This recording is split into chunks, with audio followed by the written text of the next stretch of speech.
સુરત કતારગામ વિધાનસભાના ધારાસભ્ય અને પૂર્વ મંત્રી શ્રી વિનોદભાઈ મોરડિયાએ વિસાવદર વિધાનસભાની પેટા ચૂંટણી સંદર્ભે મજબૂત ઉમેદવાર કિરીટભાઈ પટેલના સમર્થનમાં જૂનાગઢ ખાતે પ્રેસ કોન્ફરન્સ સંબોધી। જે પ્રકારે વિસાવદર વિધાનસભાના ચૂંટણીની અંદર અપ્રચારને જે પ્રકારે છેલ્લા 3 મહિનેથી અરાજકતા ફેલાવવાનું જેણે કામ કર્યું છે એ વ્યક્તિને આજથી 2.5 વર્ષ 2022માં 2.5 વર્ષ પહેલા મારા સામે ચૂંટણી લડ્યા હતા અને એ 64,000 મતોથી એમણે હાર ખાધી હતી અને ઇલેક્શન સમયે એવું કીધું હતું કે હું અહીંયા જ રહીશ, હું તમારો જ છું, અહીંયા સ્થાનિક છું, રહું છું, ઇલેક્શન પતી જાય છે, હું જીતીશ કે હારીશ, હું જીતવાનો છું પણ હારીશ તો પણ હું તમારી વચ્ચે રહીશ। ત્યાંના લોકોએ એમને 55,000 જેટલા મતો આપ્યા। ત્યાર પછી આ દિન સુધી જે અરાજકતા પહેલા ફેલાવતા હતા કે આ નથી, આ નથી, આ નથી, પણ એક પણ કામ કતારગામ વિસ્તારમાં એને નથી પહેલા કર્યું, નથી પછી કર્યું, કોઈ ફક્ત ને ફક્ત નેગેટિવિટી ફેલાવવાનું કામ ત્યાં કરતા હતા। ત્યાંની પ્રજાએ જાકારો આપ્યો અને ફરી એકવાર 2.5 વર્ષ પછી એમને જે પ્રકારે વિસાવદર ભેસાણની મતદારોને, અમારા ભાઈઓને જે પ્રકારે જે કહેવાય ને કે નીચલી સ્તરની ભાષાનો પ્રયોગ કરીને જે પ્રકારે લોકોને બાનમાં લેવાનો પ્રયાસ કર્યો છે, એટલે મને એમ થયું કે મારે પણ 2 વાત મારા જે અનુભવો છે, કતારગામ સુરતના જે અનુભવો છે એ આપના મીડિયા થકી વિસાવદરના લોકોને, વિસાવદર ભેસાણના લોકોને મારી વાત મૂકું, એટલા માટે આજે મારે આપની સમક્ષ હાજર થવાનું થયું છે।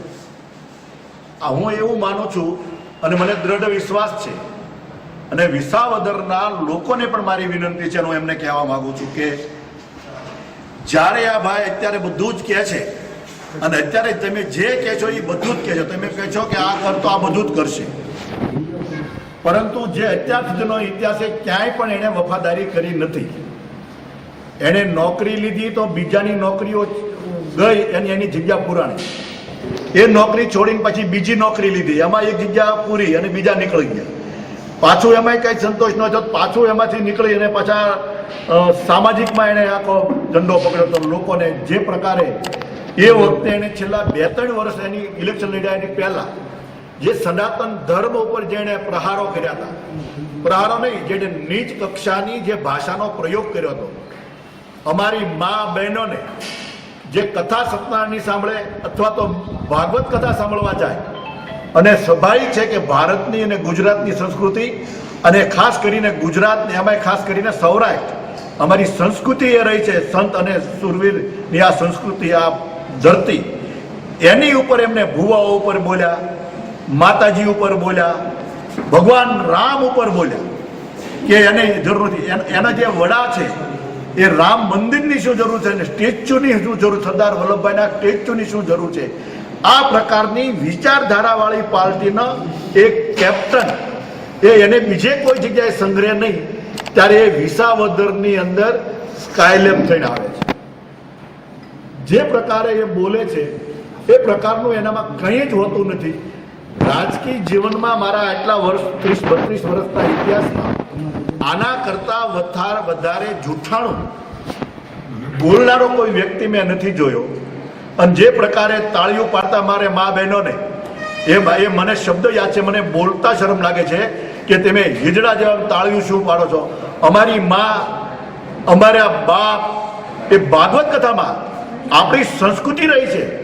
અમારા પ્રધાનમંત્રી, આ દેશના આપણા પ્રધાનમંત્રીએ સંસ્કૃતિ બચાવવા માટે સોમનાથ મંદિરનું ડેવલપમેન્ટ કર્યું, દ્વારકાધીશના મંદિરનું ડેવલપમેન્ટ કર્યું, મહાકાળી પાવાગઢ એ મંદિરની 550 વર્ષ પછી પણ એમને ડેવલપમેન્ટ કરી અને ધજા ચડાવી। એક બાજુ આ ભારતીય જનતા પાર્ટીના કેપ્ટનની અને ભારતીય જનતા પાર્ટીની આ વિચારધારા છે, બીજી બાજુ એના કેપ્ટન કેજરીવાલ કે સરદાર સાહેબના સ્ટેચ્યુ ઓફ યુનિટીની શું જરૂર હતી. એણે જે કીધું દિલ્હીમાં કાંઈ કર્યું નહીં. એણે એના શાસન દરમિયાન કોઈ વસ્તુ કરી નથી. આજે દિલ્હીમાં જોવા મળે છે એક પણ ફ્લાયઓવર એનથી બન્યો નથી. અને એ જ એનો કેપ્ટન જ્યારે જૂઠાણું બોલતા હતા કે હું બંગલો નહીં વાપરું, હું સિક્યુરિટી નહીં વાપરું, આ બધું જ કહેતા હતા. અને એને લાખો કરોડો રૂપિયાના બાથરૂમ બનાવ્યા. આ જૂઠાણા પાર્ટી એનો જ એક સૈનિક આજે વિસાવદરને ભેસાણના લોકોને ભરમાવા માટે આવ્યા છે. અને મને વિશ્વાસ છે કે વિસાવદરના લોકો, આ સીટના લોકો, અહીંયા ગરવી ગુજરાત અને ગરવો ગિરનારની તળેટીમાં વસનારા લોકો સદબુદ્ધિ અને ધાર્મિક બહુ છે. અને જે ધાર્મિકતા ઉપર જે લોકોએ નીચ સ્તરના જે શબ્દ પ્રયોગ કર્યો છે એને ક્યારેય સ્વીકારશે નહીં અને એને જાકારો આપશે. અને મને એટલો દૃઢ વિશ્વાસ છે કે જે પ્રકારે કિરીટભાઈએ અહીંયા જે પ્રકારે 10-12 વર્ષથી આ જિલ્લાની અંદર જે સેવાઓ કરી છે, આગળ પણ ચૂંટણી લડી ચૂક્યા છે અને મૂળ આ જિલ્લાના છે.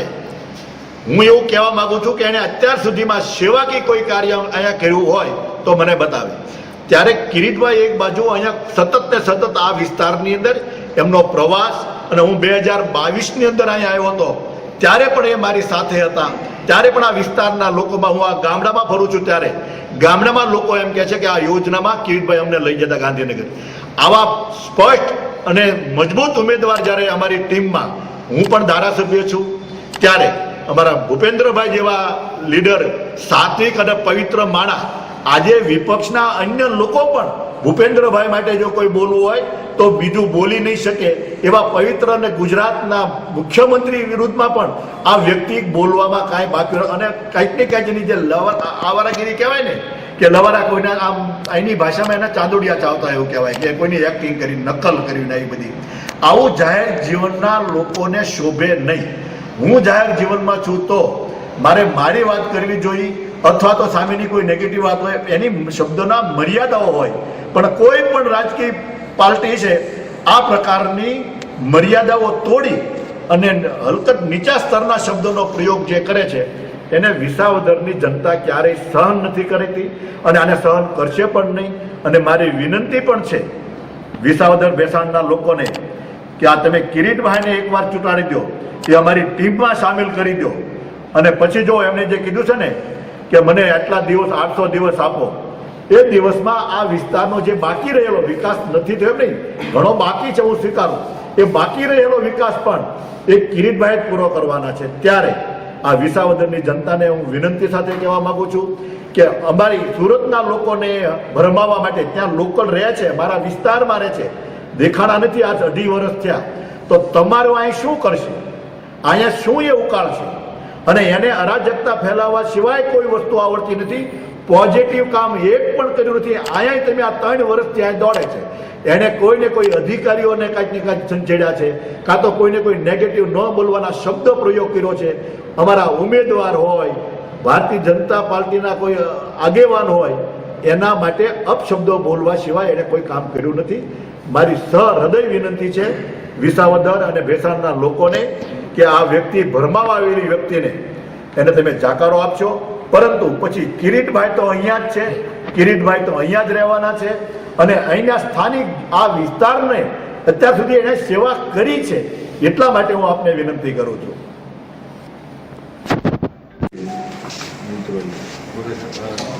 સાવરકુંડલા અને અહીં સુધી 1 ધારો વરસાદ છે. હા, અમે કાલે ગાંધીનગરથી છેકથી ઝીણો ઝીણો વરસાદ ચાલુ થયો, પણ આગાહી પણ હતી ને ત્યાં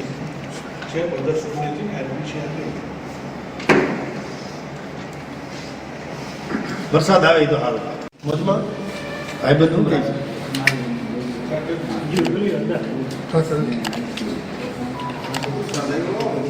હા, વરસાદ આવ્યો. હવે ચોમાસું છે તો જોતો સાહેબ, આને આપણે અમી છાટના ગણીએ. અમિત શાહ આવો પણ સાહેબ વાવણી જવું. હું છેક લીલિયાથી આવું છું. હા,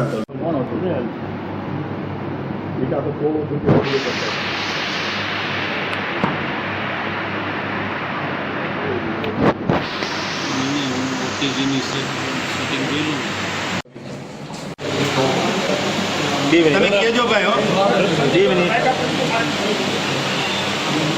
આમાં નાખી દો. એક જ મિનિટ ખાલી પછી હું જોઈ લઈશ. એક મિનિટ આપી દીધું બરાબર.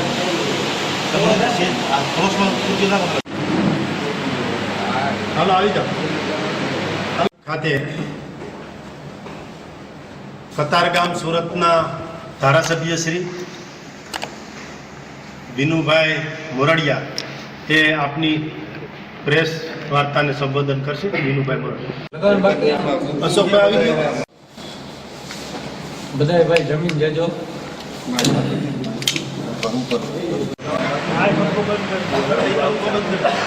નિમ્ન સ્તરના શબ્દનો જે પ્રયોગ કરે છે એટલા માટે એમનું કહેવું પડે છે. કોંગ્રેસ લડે છે એની રીતે લડે છે અને એ અમારા પ્રતિસ્પર્ધી જ છે, પરંતુ એની ભાષા પર જે મર્યાદાઓ હોય એ રાજકીય જાહેર જીવનની અંદર ભાષાઓ પર મર્યાદાઓ તોડીને જે વાત કરે છે એટલા માટે એમને કહેવું પડે છે. અચ્છા, કોંગ્રેસનો આક્ષેપ છે કે આપ અને આપ જે ભાજપની બી ટીમ છે, શું કહેશો સર? એને ગંભીર પ્રકારના આક્ષેપો કર્યા છે.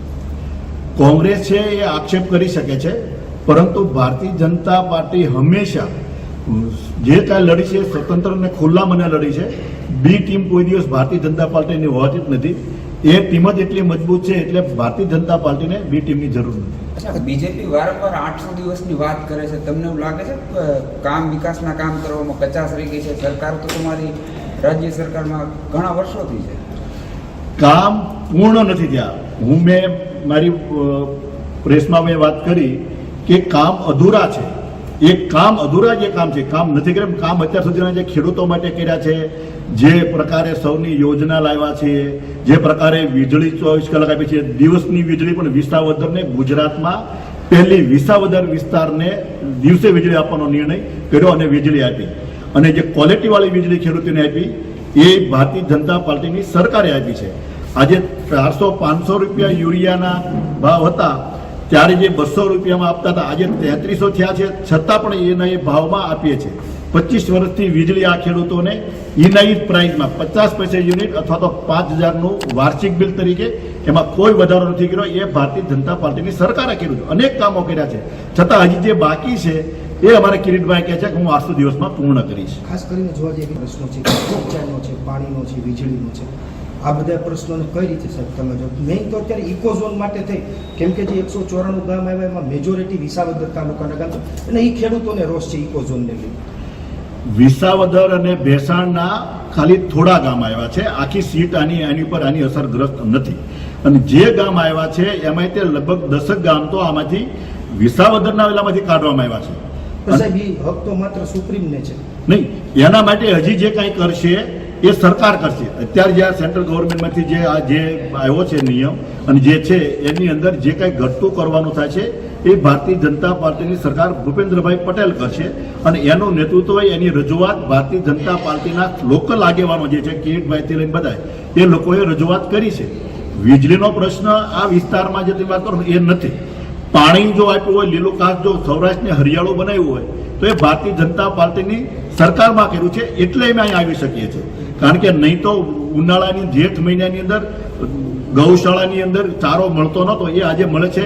આ સિંચાઈ નેર છે, સૌની યોજના છે 2000 કરોડની, આ યોજનાઓના કારણે $1 મિલિયન લીટર પાણી જે સૌરાષ્ટ્રને આપવાનું કામ કર્યું 2012માં નરેન્દ્રભાઈએ, એ નિર્ણયના કારણે આજે 116 કરતાં વધારે ડેમો ભરવાનું કામ ભારતીય જનતા પાર્ટીએ કર્યું છે. અને અહીંયા ખેડૂતો માટે છે. કેવો વિશ્વાસ? સંપૂર્ણ વિશ્વાસ છે. આવો જ એને વીંટોળો ઉપાડો લીધો તો સુરતમાં, અને સુરતની પ્રજાએ એને કચાવીને એને જવાબ આપ્યો હતો. 2.5 વર્ષ સુધી સુરતમાં દેખાણા નથી અને અહીંયા પણ એ જ પરિસ્થિતિ થવાની છે. સોશિયલ મીડિયા એને જે માણસો રાખીને ચલાવે છે એની સામે વિસાવદરના લોકો, વિસાવદરની જનતા આ વિધાનસભાની એને એ જ પ્રકારનો જવાબ આપશે. એના કાંઈક સોગંદનામું રજૂ કરીશ કે જો હું કદાચ વિજેતા થઈશ તો એટલા કામોને પ્રાધાન્ય ભાજપ તરફથી એવું કોઈ સાહેબ? જીતીશ કે નહીં જીતીશ તો પણ વિસાવદર લડીશ. સુરતમાં પણ એને એવું કીધેલું કે હું જીતીશ કે નહીં જીતું, હું સુરતની પ્રજાની વચ્ચે રહીશ, હું અહીંયા કાર્યાલય ખોલીને રહીશ. આ સુધી દેખાણા નથી. અને જવાબદાર તો કોને કહેવાય ખબર છે? જે બોલ્યા ફરે નહીં. આની પાર્ટીનો વડાય વારંવાર ફરે છે. એણે કીધેલું કે હું સરકારી બંગલો નહીં વાપરું, સરકારી વાહન નહીં વાપરું, કરોડો રૂપિયાના તો બંગલામાં રિનોવેશનમાં ખર્ચ કર્યા. એટલે આનો જે કેપ્ટન ખોટો છે ને અમારા કેપ્ટન નરેન્દ્ર મોદી છે, એણે જે બોલ્યા છે, જે કીધું છે, બધું કર્યું છે, અને એટલે ભારતીય જનતા પાર્ટી ઉપર લોકોને વિશ્વાસ છે.